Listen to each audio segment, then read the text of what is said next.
Hello friends, welcome back to our channel Education BRK. Let us begin. Dear friend, today we are going to learn a 9th chapter Social Health in Science 2nd. So what are the points we are going to cover in this chapter? The points are social health, then factor endangering the social health म्हणजेच social हेल्थवर परिणाम करणारे घटक, then test management. These are the topics we are going to cover in this lesson. So nowadays you are totally engaged in watching television, handling mobile phone and only remain inside your home. आहे असं चित्र सहसा घरामध्ये तुम्ही जास्त आढळता. Is this a bad effect on social health? What is social health? याने तुमची सोशल हेल्थ जी आहे ती बिघडते का? कशाला सोशल हेल्थ म्हणायचं? There are group in the society. अनेक प्रकारचे ग्रुप असतात. तुम्हाला माहीत आहेत का असे ग्रुप? जसे इथं ट्राय दिसमध्ये तुमच्या लक्षात येईल. हायली इंटरॅक्टिव्ह म्हणजे खूप बोलणारे लोक असतात काही. ओकेजनली इंटरॅक्टिव्ह प्रसंगी बोलणारे असतात.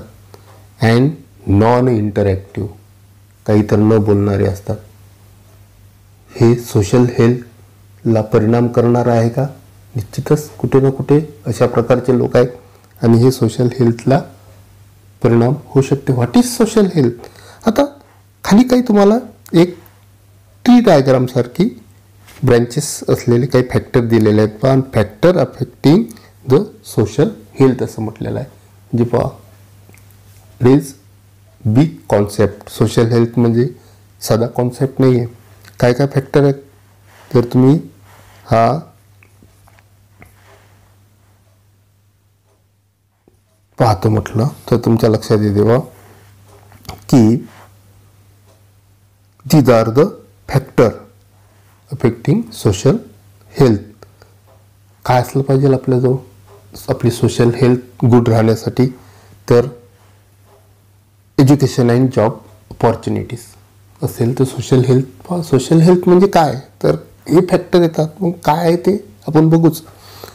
सॅटिस्फाईंग बेसिक नीड, जे बेसिक नीड असतात त्या जर पूर्ण होत असेल तर good social health.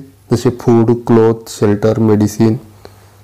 Social safety असेल, सामाजिक सुरक्षितता असेल, ट्रान्सपोर्ट फॅसिलिटीज, सोशल ट्रीटमेंट व्यवस्थित होत असेल, सामाजिक देवाणघेवाण, एज्युकेशन, फायनान्शियल स्टेटस कसं आहे तुमचं, प्लेग्राऊंड आहेत की नाही. These are the all factor affect the ones social health. Garden, then residential area, water, toilet, ह्या सगळ्यांनी तुमची सोशल हेल्थ तयार होत असते. मग what is mean by social health? कशाला सोशल हेल्थ म्हणायचं मग ॲक्च्युली? तर सोशल हेल्थ पहा इथं तुम्ही जर पाहिलं, social health is the ability, इथं पहा तुम्ही दिसते तुम्हाला, social health is the ability of a person to establish relation with other person. किती मोठी डेफिनेशन केलेली आहे. इट इज एबिलिटी, कशी तुम्ही दुसऱ्याशी गुड रिलेशनशिप एस्टॅब्लिश करता. तेवढंच नाही तर तुमच्या लक्षात येईल की ability to change one's behavior according to changing social condition. Social कंडिशननुसार तुमचं बिहेवियर चेंज करणं आजूबाजूच्या वातावरणानुसार. It is your social health. तसेच व्हेरियस फॅक्टर दिले आहेत तुम्हाला. Various factor like strong personality, okay, important, having large number of friends and relatives. These are the quality of good health, good social health. Then relatives, large number of relatives, friends, proper use of time during loneliness. तुम्ही एकट्यापणामध्ये तुमचा time कसा spend करता. त्यानंतर तुमचे peer group कसे आहेत, तुमचे friends group कसे आहेत, ट्रस्ट इन अदर कसं आहे, एकमेकांमध्ये ट्रस्ट, रिस्पेक्ट अँड ॲक्सेप्टन्स कसं आहे तुमचं एकमेकांविषयी. these are the all factors included in social health for others and goods. याला गुड सोशल हेल्थ आपण म्हणू शकतो बा. मग असं जर नाही आहे तर कशामुळे सोशल हेल्थ आपली अफेक्ट करू शकते.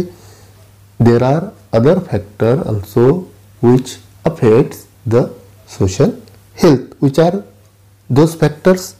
तर पहिला आहे त्यामध्ये मेंटल स्ट्रेस. मेंटल स्ट्रेस जर असेल तर सोशल हेल्थ तुमची बरोबर नाही असं गृहीत धरलं जाईल तुम्हाला. काय आहे मेंटल स्ट्रेस, कशामुळे येते.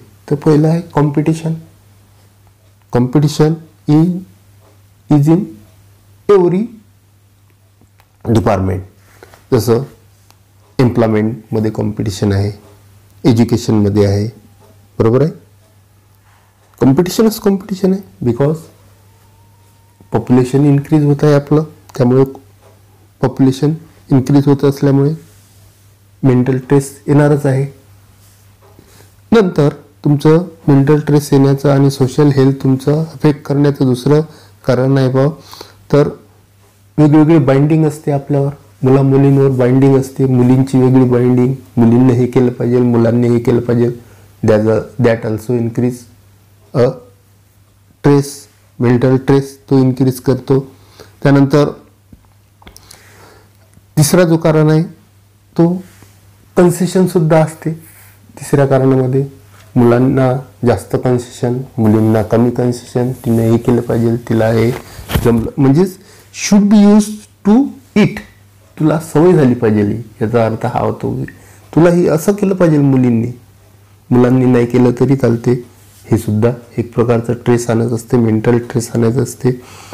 डिस्क्रिमिनेशन म्हणजे हे जे मुलं आणि मुलींमध्ये जी डिस्क्रिमिनेशन चालू असते आपलं नेहमीच आपल्या समाजामध्ये, ही गोष्ट नेहमीच असते की एकमेकीला काय करणे, भेदभाव करणे. डिस्क्रिमिनेशन म्हणजे भेदभाव करणे. हे कशाचं कारण आहे, मेंटल स्ट्रेस निर्माण होण्याचं कारण आहे बा. त्याचबरोबर पुढचं कारण आपल्याला सांगता येतील की जेंडर इनइक्वॅलिटी आहे. स्त्री पुरुष समानता आहे, म्हणजेच भाऊ बहिणीमध्ये असमान आपण मानतो बऱ्याचशा वेळा. हे सगळे कारण काय असतात, मेंटल स्ट्रेस निर्माण करतात आणि सोशल हेल्थ तुमचं अफेक्ट त्याने होत असते. पुढचे कारण त्याला मेंटल स्ट्रेसचं देता येऊ शकते की समाजामध्ये जे क्राईम होतात, व्हायलन्सेस होतात ते सुद्धा, आणि एक फास्ट मनी मिळवण्याचे आजकाल तुमची हे चालू आहे बा. एक आपण फास्ट मनी मिळवण्याच्या मागे पडत आहोत. That also increases the mental stress. पुढचं तुम्हाला मेंटल स्ट्रेस नंतरचं दुसरं जे सोशल हेल्थला अफेक्ट करणारा घटक आहे तो आहे ॲडिक्शन. बाजूचं चित्र पहा तुम्ही.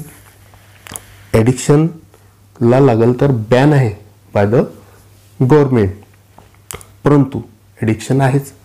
का ॲडिक्शन होते आणि का मेंटल स्ट्रेस येते त्याच्यामुळे, तर आपण कंपनी ऑफ फ्रेंड्स प्रिफर करतो रादर दॅन आवर पॅरेंट्स. पॅरेंटपेक्षा आपली कंपनी मित्रांची आपल्याला जास्त हवी आहे. अँड त्यांच्या गुड हॅबिट, बॅड हॅबिट सर्व आपण करायला सुरुवात करतो. तसं तर आपण आपल्या पॅरेंट्सचं इमिटेशनसुद्धा करतो, त्यांचं अनुकरण करून सुद्धा बऱ्याचशा गोष्टी शिकत असतो. परंतु ह्या ज्या कंपनीज असतात फ्रेंडच्या, त्यामुळे आपल्याला एक दिवस आपण ट्राय करायला सुरुवात करतो. काय ट्राय करतो एखाद दिवशी, तर टोबॅको चेविंग, सिगारेट स्मोकिंग, गुटखा, अल्कोहोलिक ड्रिंक्स, ड्रग्स, ह्या सगळ्या आपल्या पियर ग्रुपमध्ये आपण हे ट्राय करायला सुरुवात करतो. That increase the mental stress. बरं, ह्याचे वाईट परिणाम असतात, सगळ्यांनाच माहीत आहे त्याचे. कारण ह्या ज्या गोष्टी असतात ह्या काय करतात तर तुमचं जे नर्वस सिस्टीम असतात ते डॅमेज करू शकतात आणि त्यामुळे तुमची सोशल हेल्थ म्हणजे मेंटली तुम्ही स्ट्रेस येईलच आणि सोशल हेल्थसुद्धा तुमची बिघडेल. नेक्स्ट जे रिझन आहे ते तुमच्या लक्षात येईल की क्रोनिक डिसीजेस म्हणजेच हे न संपणारे डिसीज असतात, हे ज्याला आपण इनक्युरेबल डिसीजेस असं म्हणतो. हे बरे न होणारे असतात, जसे TB, mental stress, leprosy, AIDS वगैरे हे असतात समाजामध्ये. हे सुद्धा एक प्रकारे काय करतात तर बाजूचं जर तुम्ही इन्सिडंट एक पाहिला तर लक्षात येईल तुमच्या की हे एक प्रकारचं आजार असतात, ते तुमची सोशल हेल्थ काय करू शकतात, अफेक्ट करू शकतात. नेक्स्ट रिझन जे आहे ते आहे लिक्विड जे असते ते कसं बनत असते, फर्मेंटेशन प्रोसेसने बनते, माहिती आहे आपल्याला. अल्कोहोलचं फर्मेंटेशन होते. बट जर हे तुम्ही एखाद्या चुकीच्या पद्धतीने परफॉर्म केली प्रोसेस असेल, if this process is perform wrong way, तर काय होईल तर आपण एक प्रकारचं विषारी लिक्विड आपण प्राशन करून घेऊ ते, पण त्याचा परिणाम पहा, it is fatal to your health.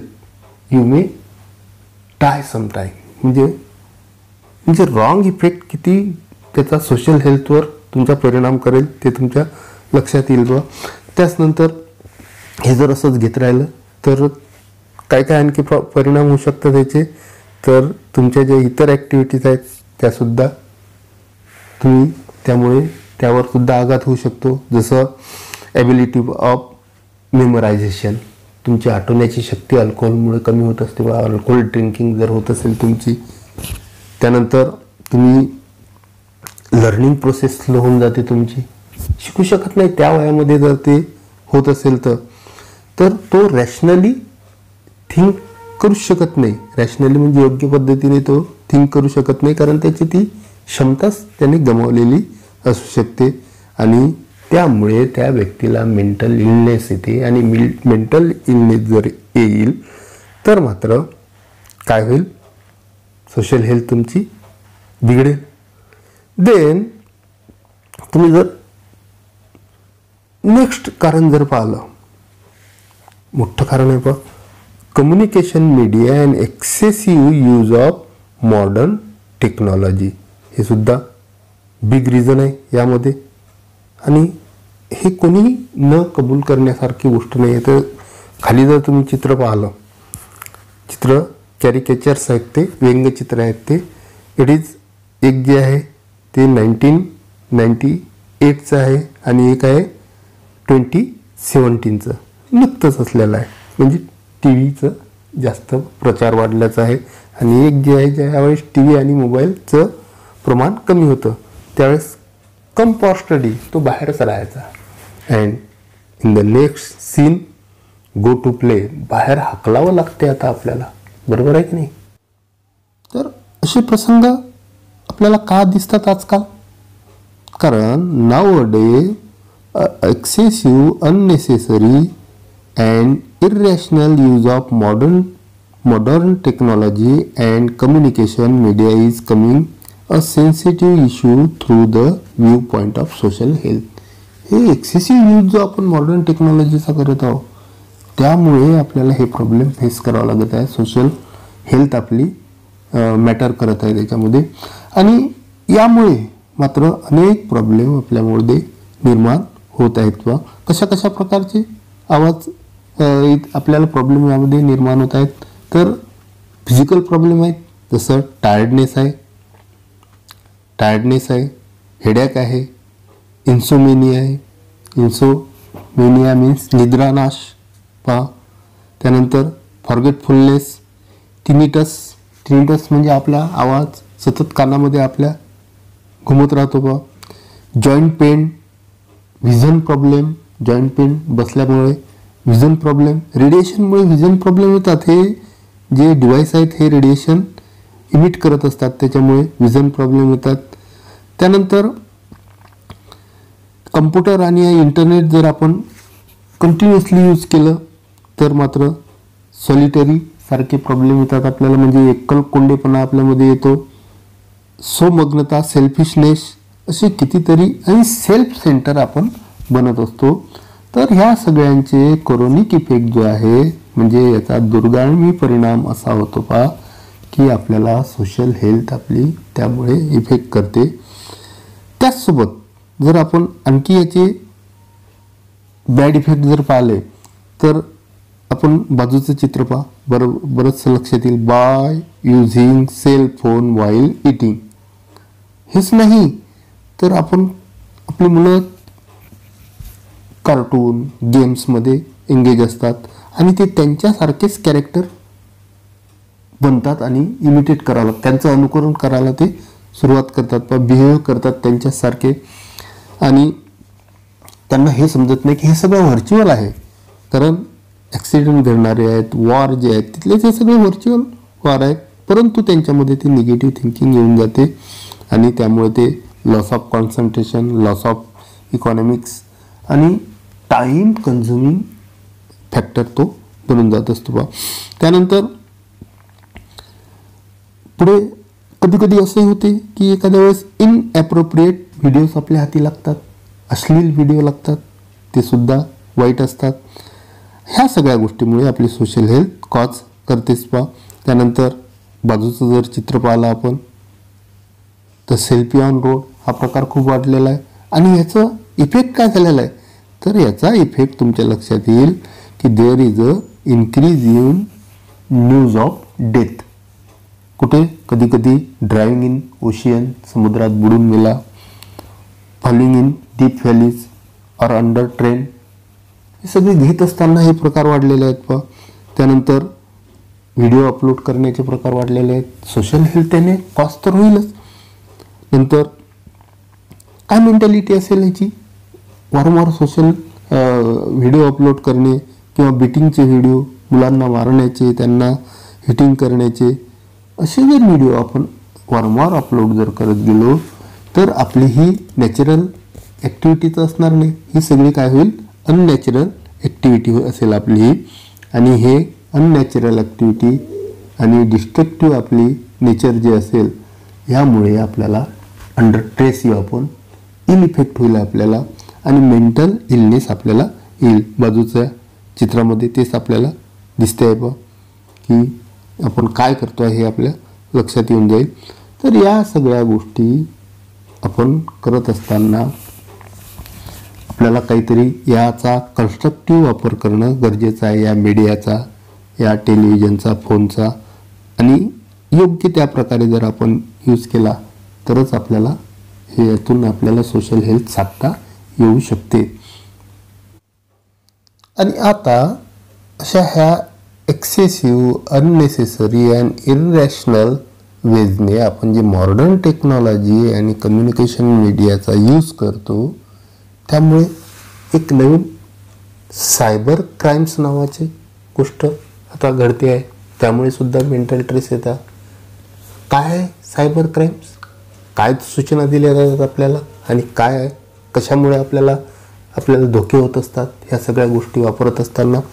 तर सायबर क्राईममध्ये तुम्ही जर पाहिलं तर बरेचसे गुन्हे घडतात. आपल्याला काय सांगितलं जाते तर banks continuously spread the message on social media, spread the message on mobile phones about not to disclose the Aadhaar, PAN, credit card, debit card number to any person. म्हणजेच मागणारे आहेत त्याला सायबर क्राईम असं म्हणायचं. म्हणजेच bank आपल्याला सांगते वारंवार, याचा अर्थ तसे गुन्हे करणारे आहेत.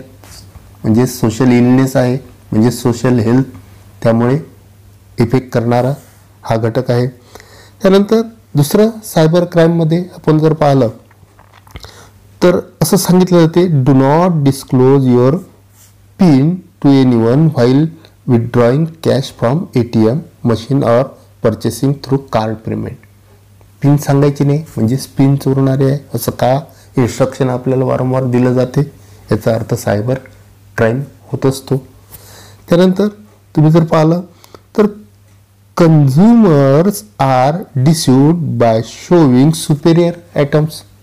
चांगले आयटम्स आपल्याला जे कन्झ्युमर साईट्स असतात बिझनेस करणाऱ्या, त्या चांगले चांगले आयटम आपल्याला त्या फोटोमध्ये दिसतात, परंतु ॲक्च्युअली ज्यावेळेस आपण ते बाय करतो तर ते इन्फेरियर क्वालिटीचे येतात, इम्पेअर्ड असतात, बिघाड झालेले असतात.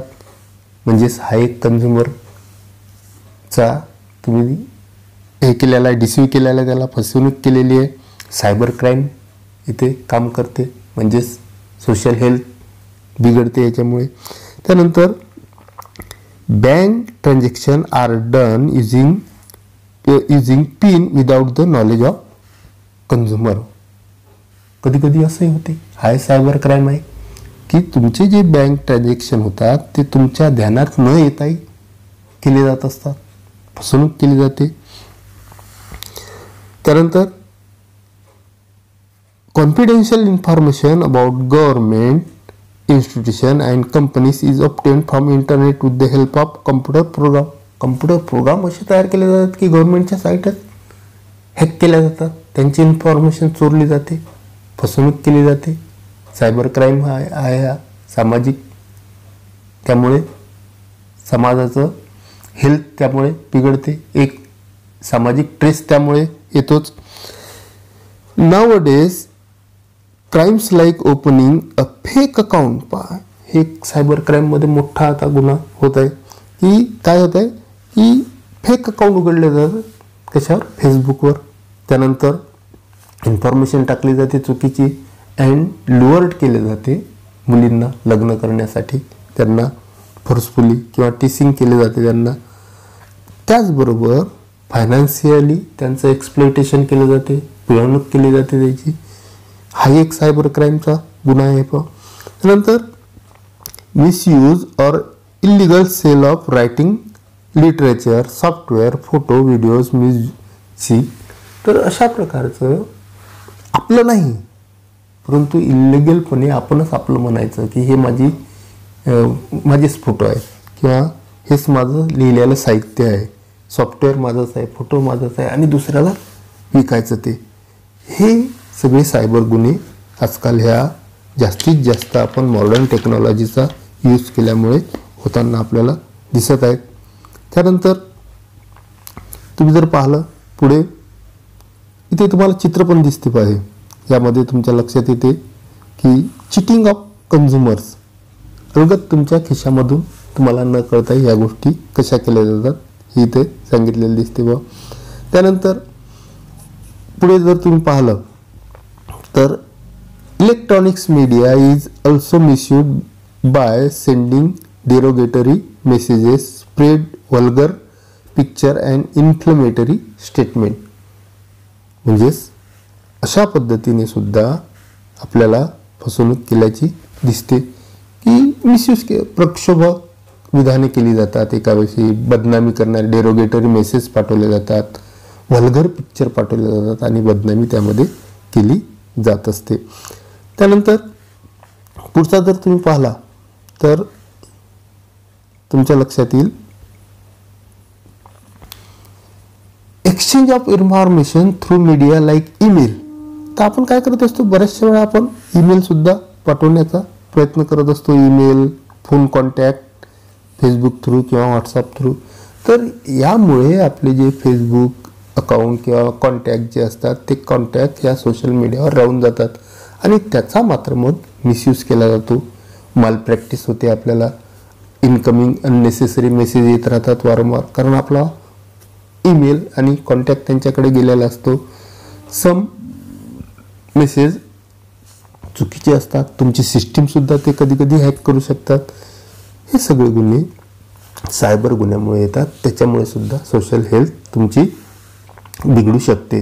तर all above mention incidents are example of cyber crime. हे सगळे सायबर क्राईमचे गुन्हे आहेत. Communication committing such crimes is also mental illness. म्हणजेच असे गुन्हे होत असतील, होतात समाजामध्ये, it is also called a mental illness आहे. मग आता हे सगळं होत असते, त्याच्यासाठी शासनाने सायबर क्राईम युनिट सुद्धा एस्टॅब्लिश केलेलं आहे यावर कंट्रोल करण्यासाठी. मग आपण हे सगळे जे प्रॉब्लेम आहेत आपली सोशल हेल्थ चांगली ठेवण्यासाठी कशी मेंटेन करावी, मग आपली सोशल हेल्थ आपण आपल्या पद्धतीने कशी मेंटेन करता येईल, तर ते सुद्धा त्याच्यामध्ये सुद्धा आपल्याला करावंच लागेल. तर त्यालाच म्हणतात स्ट्रेस मॅनेजमेंट. स्ट्रेस मॅनेजमेंटमध्ये जर तुम्ही 9.10 लाफ्टर क्लब नावाचा एक हे दिसते, तिथे चित्र दिसते तुम्हाला. काय आहे पा ते, काय दिसते तुम्हाला की लाऊडली लाफिंग करणारे सिटीजन्स तुम्ही बागेमध्ये मॉर्निंगला पाहिले असतील. हे स्ट्रेस मॅनेजमेंट करण्याचा एक उपाय आहे पा. म्हणजेच त्याला यामुळे काय होते, they relieve their mental stress by loudly laughing. Relieve करतात, थोडंसं रिड्यूस करतात ते. त्याचबरोबर जर तुम्ही आणखी ह्याच्यावर हा स्ट्रेस मॅनेजमेंट करायचा असेल, हा स्ट्रेस जर तुम्हाला मॅनेज करायचा असेल तर तुम्हाला काय करता येईल, दुसरं एस्टॅब्लिशिंग कम्युनिकेशन. काय करता येईल तुम्हाला, एस्टॅब्लिशिंग कम्युनिकेशन करता येईल तुम्हाला. म्हणजेच तुमच्या मित्रांशी कम्युनिकेशन करायचं, कझिनशी, टीचरशी आणि पॅरेंट्सशी सुद्धा. आणि तुमच्या ज्या एक्सप्रेशन आहेत, भावना आहेत, फिलिंग आहेत, त्या एक्सप्रेस करायच्या पहा. आणि एक्सप्रेस कधीच राहायचं नाही, एक्सप्रेस करून टाकायचं, बोलून करून टाकायचं. म्हणजे तुमचे स्ट्रेस त्यामुळे काय होईल, कमी होण्याचं त्यातून मार्ग मिळेल तुम्हाला. त्याचबरोबर दुसरा स्ट्रेस मॅनेजमेंट करण्यासाठी काय करता येईल तुम्हाला, तर फोस्टरिंग द हॅबिट्सला जोपासलं पाहिजे. म्हणजे सवयी लावल्या पाहिजे. कोणत्या सवयी, लाईक मटेरियल रिअल कलेक्शन, इथं दिलेलं काही काही सवय असते की काही कलेक्ट करण्याची सवय असते, फोटोग्राफी, रीडिंग, कुकिंग, त्यानंतर स्कल्पचरिंग, ड्रायव्हिंग, रांगोळी, डान्सिंग, इटीसी. ह्या हॅबिट्स तुम्ही फोस्टर केल्या पाहिजेत, जोपासल्या पाहिजेत. जर तुमच्यामध्ये असेल तर काय करते, ह्यामुळे त्या आपल्याला जे फ्री आवर्स आहेत त्यामध्ये ह्या हॅबिट्स जर आपण केल्या तर आपली जी निगेटिव्ह थॉट्स आहेत ते ॲटोमॅटिकली न्यूट्रलाइज होऊन जातील. म्हणजे स्ट्रेस मॅनेजमेंट होईल त्यामुळे. त्यानंतर पुढचं तुम्हाला लक्षात येईल की learning and listening music is important. त्यामुळे सुद्धा काय होईल, स्ट्रेस तुमचा कमी व्हायला मदत होईल.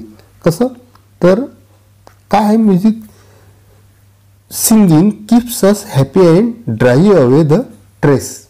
सिंगिंग आणि लिसनिंग म्युझिक जे असते, हे सगळं संगीत ऐकणं, गाणं, हे स्ट्रेस रिलीव्ह करण्याचं सुद्धा एक कारण असते पहा. तर माइंडसेट त्यामुळे चेंज होतो.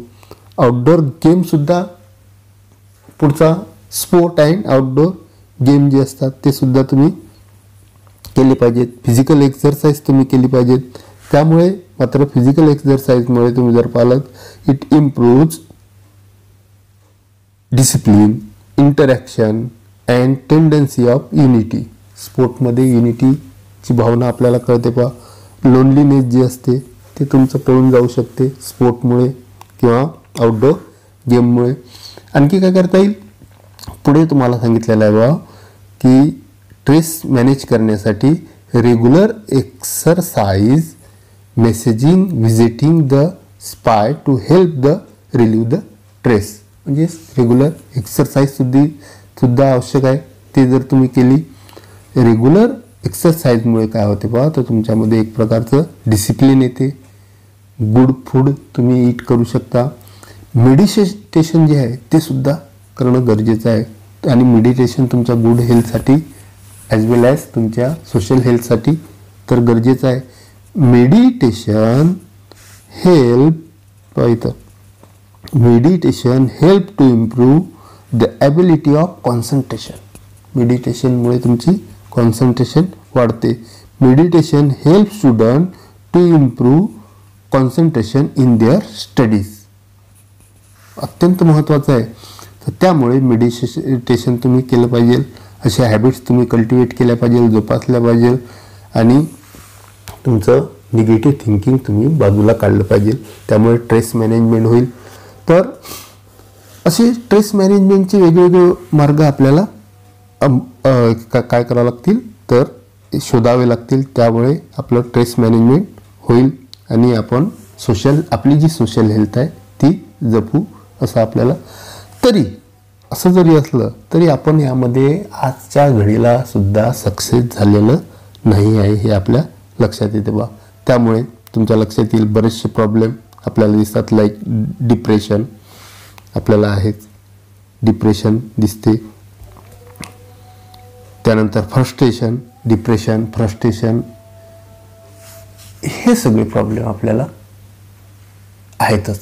मग ह्यासाठी आपल्याला काय करता येईल तर तुमच्या लक्षात येईल की बरेचसे त्यासाठी मार्ग आहेतच. मेडिकली ॲडवाईस घेता येईल तुम्हाला, काउन्सिलिंग करता येईल आणि सायकोथेरपी असे अनेक प्रकारचे तुम्हाला मार्ग जे असतात ते उपयोगी असतात. आणि आजकाल तर NGO यासाठी कार्य करत असतात पहा. NGO म्हणजे नॉन रेसिडेंट वगैरे इंडियाचे वगैरे असतात. तर किंवा इंडियनसुद्धा काही NGO असतात. ते अशा प्रकारची तुमचे काउन्सिलिंग करून तुमचा जो ट्रेस आहे, मेंटल ट्रेस आहे त्याला मॅनेज करण्याचं कार्य करत असतात. त्याशिवाय तुम्ही जर पाहिलं तर काही ऑर्गनायझेशन आहेत की ज्या मेडिकल ज्या फ्रीमध्ये काय करतात तर आपलं स्ट्रेस मॅनेजमेंट करण्याचा प्रयत्न करत असतात. जसं पहिली इथे दिलेलं आहे सम ऑर्गनायझेशनची जर माहिती आपल्याला पाहिजे, युनिफाईड मुवमेंट अगेन्स्ट टोबॅको. एक टोबॅको विरुद्ध एक चळवळ उभारली गेलेली आहे बा. तर यामध्ये 45 प्रकारच्या ऑर्गनायझेशन वर्क करतात आणि सोबतच त्यांना सपोर्ट करणारी WHO आहे. WHO म्हणजे माहीत आहे तुम्हाला, World Health Organization. Next organization याच्यामध्ये जे आहे ते सलाम मुंबई फाउंडेशन. सलाम मुंबई फाउंडेशन काय करते तर हे एक ऑर्गनायझेशन आहे. अशा प्रकारचे प्रोग्राम रन्स करते हे की ज्यामध्ये मुंबईतील जी स्लम एरियामध्ये राहणारे जी मुलं आहेत त्यांच्या एज्युकेशनची, त्यांच्या हेल्थची, त्यांच्या लाईफस्टाईलची काळजी घेण्याचा हे प्रयत्न करत असते. आणि या ऑर्गनायझेशननेच आपली सोशल हेल्थ जपण्यासाठी टोबॅको फ्री ही मोहीम राबवलेली आहे, चळवळ. आणि महाराष्ट्रातील कितीतरी डिस्ट्रिक्ट त्यांनी टोबॅको फ्री यामधून केलेले दिसतात. 2002 पासून ही संघटना कार्य करत आहे पहा. आणि गव्हर्नमेंटच्या स्कूलमध्ये अशा प्रकारचे प्रोग्रामसुद्धा ही राबवत आहे की टोबॅको फ्री डे किंवा एखादी ओथ घेणे त्या दिवशी ही शाळेमध्ये सुद्धा प्रोग्राम राबवते आणि मोठं कार्य ही ऑर्गनायझेशन करते. त्याचबरोबर गव्हर्नमेंटसुद्धा काही प्रकारच्या स्कीम राबवत असते. जसं phone number, helping number publish केले जातात व्हेरियस न्यूजपेपर, व्हेरियस सोशल प्लॅटफॉर्मवर. And ask to person to contact with government officer. आणि त्यांचे तुमचे काही प्रॉब्लेम असतील ते नेरेट करा गव्हर्नमेंट ऑफिसरला आणि ते तुमचं सॉल्व करण्याचा आणि सोशल हेल्थ राखण्याचा प्रयत्न करत असतात. Okay, thank you.